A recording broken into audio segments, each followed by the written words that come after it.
Nagbabalik ang PTV Sports. Kasama natin ngayon si John Paul Morales, ang second place finisher sa Tour of Luzon. And gandang umaga, Good Champ. morning! Good morning, Champ. And- Siyempre, cyclist yan. Sanay yan sa morning Sanay person sa usually ang umaga. cyclist, eh, no? Pasimula ko na yung tanong, teammate Nego. Ito naman, Champ, you're the second place finisher. Nabanggit natin kanina sa Tour of Luzon, yung The Great Revival this year. So, anong napakiramdam na you finish second place? And kumbaga, yung agwat mo doon sa first pacer na taga-Korea, sa Gapyong Korea, si Dai, yung June ata, yun. Dai. 6 seconds ang agwat niya. So, are you feeling na ganun ang naging resulta ng race nito? Sa akin okay naman kasi, yun nga. Pero may panghinayang, siyempre 6 seconds lang. Kasi nung first stage ay sumemplang ako, akala ko hindi ko rin matatapos yung laro. Pero sabi ko, makaka-recover pa naman ako eh. Kaya unti-unti lang siguro. Ito, Champ, gano'ng kalaking, kumbaga, basta para sa ating mga teammates, no? Yung 6 seconds na yun, gano'ng kalayo ba yung ganong klaseng agwat pagdating sa cycling? Kasi all throughout, plus stage 1 hanggang stage 8, leading si Si Dai Dai. eh. Tapos, parang napaliit nyo na lang ang napaliit yung oras. So, paano ba siya nag-work dito sa cycling? Nung first stage, malayo siya sa akin eh, mga 4 minutes. Tapos, unti-unting kukinain siya nung stage 6. Kasi naka-breakaway kami.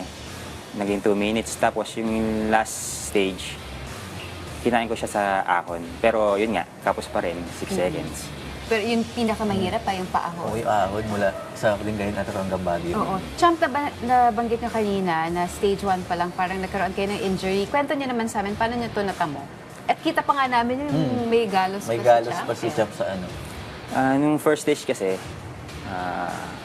magkasama kami ni nag-champion na Koreano. Hinayong Tapos, pinakalas niya ako yung last 40 kilometers pa yata yun. Tapos, yun, hanggang sinistain ko lang yung agwat sa grupo na humahabol sa akin. Pero inabutan pa rin ako. Yun. Tapos merong nagre-rematehan sa likod ko. Nag-riding na lang ako nun. Tapos may bumangga sa akin. Sumemplang ako. Oo. Kasama kayo, Champ, sa buong stage, di ba? Nag-compete kayo throughout the stages. Ano yung pinakamahirap na route para sa inyo or pinakamahirap na stage para sa inyo? Yung sa akin, yung stage 1 eh, kasi mahaba yun. Tapos umpisa pa lang ng laro, doon yung pulikatan, yung, kumbaga, hindi mo pa nagagama yung hirap through hanggang matapos. Ito, Champ, bukod naman sa individual category, yung standard insurance, yung team mo, sila yung nag-champion sa team classification category. So, kumusta naman ang pakiramdam na you're able to capture yung title? I think sa stage 1 kayo nag-champion sa standard insurance din. Every stage may stage champion. Pero hindi kami yung champion talaga sa overall. I think FPTC Live Hub po talaga nag-champion. Pero dun sa mga stages po na yun, nakakuha po kayo ng mga stage 1 na team classification championship. So, ano sa may pakiramdam na you're able to capture po yung mga ganong races po na yun? Masaya kasi, siyempre nga, sa hirap ng laro, yun, lagi kaming sa stop. Yun nga lang, yung sa last stage, sobrang hirap kasi ahon nga. Doon talaga yung kainan ng oras sa individual tsaka yun sa team. Madagdag ko lang, Champ, dun pag team event, di ba, pag racing, talagang nagtutulungan kayo eh. May ano dyan eh, yung parang somehow yung speed ninyo dapat in sync. Tama po ba? Parang pinapahinga muna. Oo eh, parang naghihilahan. Yes po. Paano yung Kumbaga, post natin yun? may nagtarang ko sa unahan kasi yung drag ng hangin, doon ko tatago. Yun po, palitan. Oo eh, may ganun, medyo madugo rin yun eh. Nung nanonood din ako ng Tour of Luzon, doon ko narinig yung mga ganong klaseng strategy talaga. No? Talagang may, yung mga nasa likod, parang nagpe-preserve pa po ng lakas. Tapos yung mga nasa harap, yung nag-lead po sa team para manatili po kayo sa unahan. At saka wala rin sapawan dyan, di ba? As a Yes. team, dapat you give way sa mga teammates mo. Ito naman, Champ, di ba, nabanggit natin doon sa kanina intro namin sa'yo, second placer ka, pero hangad mo talaga yung makuha yung title ng Tour of Luzon.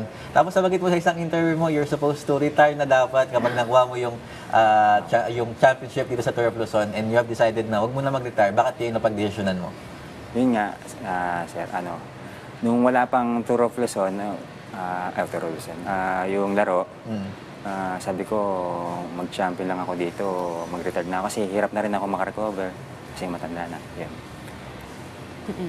Ako naman, for you po personally, gaano ka-importante itong pagbabalik ng Tour of Luzon, The Great Revival, para sa inyong mga siklista? Malaking tulong po kasi yun nga po, walang laro. Pesta-pestahan lang.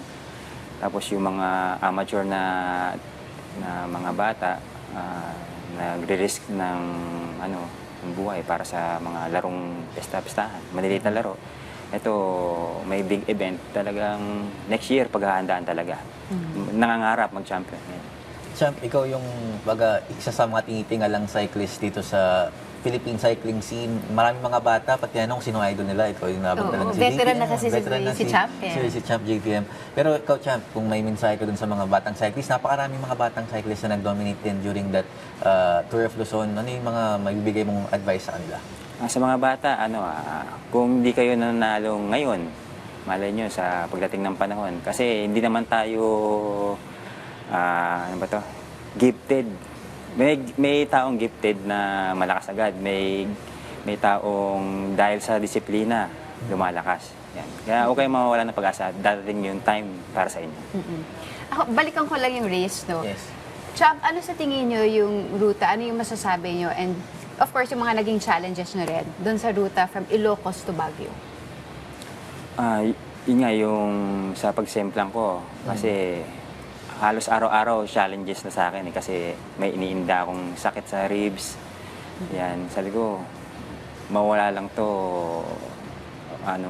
Kumbaga, parang di ko alam kung nangyari yung semplang ko para makapagpahinga, parang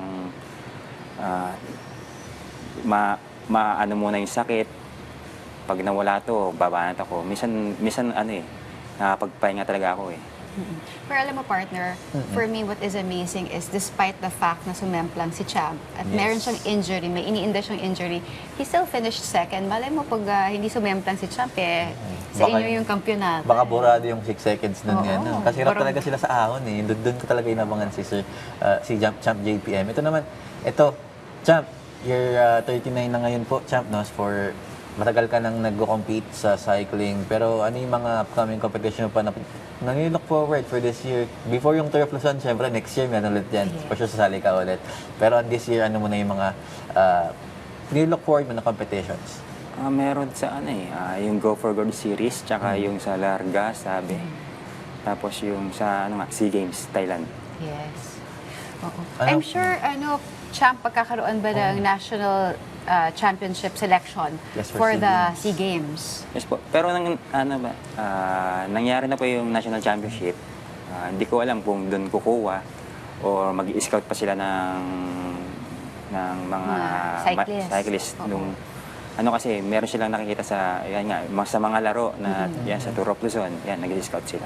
Tsaka partner, ang daming mga cycling tournaments na magbabalik. Katulad na lamang ng Larga. Yes. At sunod-sunod na yan, which means talagang buhay na buhay ang industriya ng cycling dito sa ating bansa.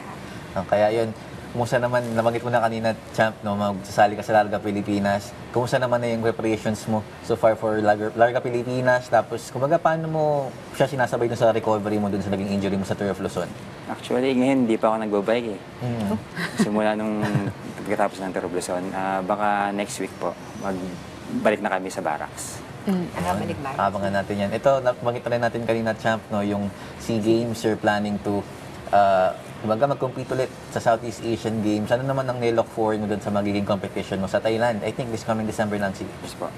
Siguro mga event ko doon sa sa Oval na lang. Kasi yun doon ako bihasa eh. Kasi doon ako talaga nakuha ng national team dati nung kabataan ko. Yan. Ito, din na lang sa amin, Champ, kumbaga, second place finish, tapos yung Standard Insurance, isa rin sa mga namayagpag na teams dito sa Tour of Luzon. Kumbaga, message pa, salamat sa lahat naman naging part ng journey ninyo para makuha tong achievement natin dito sa Tour of Luzon. Go ahead, Champ. Papasalamat ako sa unang-una sa Diyos kasi binigyan niya ako ng lakas. Sa pamilya ko, sa banggitin yung pangalan na. Kay JJ, JP, Janelle, saka sa asawa ko, kay Lenny. Sa sumusuporta sa team, sa coach and staff, tsaka kay Sir sa Flag Officer in Command ng Navy at saka sa manager ng Navy si Sir Trinidad at saka kay Sir Feliciano Angge, retired Navy. On that note, maraming Maraming salamat, salamat, Champ John Paul.